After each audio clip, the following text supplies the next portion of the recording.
Well, here we are. We found a nice, beautiful 65 Chevelle Super Sport. Now, this was the beginning. This is when Chevrolet started to take off with their performance cars. And we found a beautiful convertible here with a factory 4-speed. And we found the owner, and we're going to find out a little bit more about this car. So, sir, let me ask you, how did you find this? I actually found it on Classic Car Trader a couple of years ago in Colorado. And I bought it. And I drove it from Denver to Los Angeles, which is crazy because it's, you know, a 45-year-old car, but it made it all the way here, and I've been working on the interior and the engine ever since. So this is actually like the first week I've been driving the car. How many tickets did you get? No tickets yet. Not even from Colorado? Nope. I went through a rainstorm and almost got run off the road by a semi, but no tickets.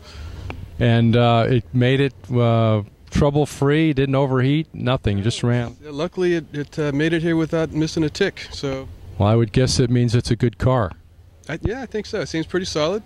And is it a Colorado car originally or a California car? Do you know? You know, it's one of those cars that there's just no history on it, so it's unfortunate. You know, it's not a documented car or anything like that. It's probably changed hands many times, but I bought it. It was already painted when I bought it. It needed an interior and some engine work and some little odds and ends, but it's been a lot of fun, and I learned a lot about Chevelles in the process.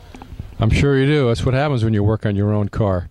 Now, I've had a couple of these older cars, and I've changed the dash, the bezel on the instruments before, and that was a huge undertaking. Did you happen to have to do that to this car? Yeah, I did. Someone had painted it, so, you know, luckily now from Original Parts Group and ground up in these other places you can get dashboards and everything else, so I changed that, and it was a lot of on my back underneath the dashboard, overhead work, that stuff falling in your eyes and everything else. Yeah, I know. Oh yeah, so you experienced the same thing I did.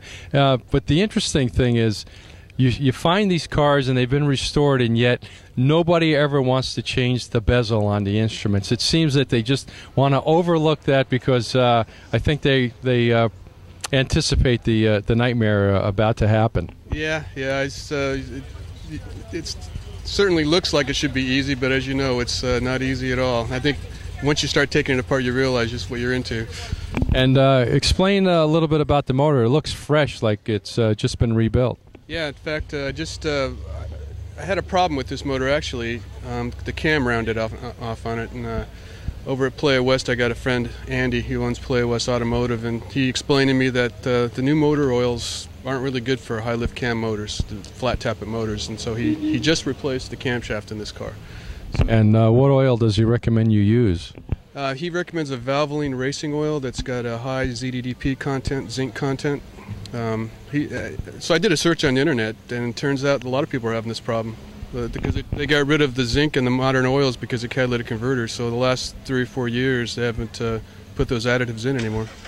Yeah, I've also I've heard that when you assemble the motor, if the cam, if you leave the cam too dry, when you first fire it up, you have a tendency to really do a destructive amount of work to the cam if in fact you don't have it coated properly. Did you hear that from him? Oh yeah, I forget what they call it, something purple or whatever, that break-in oil. Yeah, the break-in is really important on these high lift cam motors. Well, it's a beautiful car, and hope you have many years of enjoyment, and we want to thank you for bringing it today. All right, well, thanks for interviewing me. Thank you.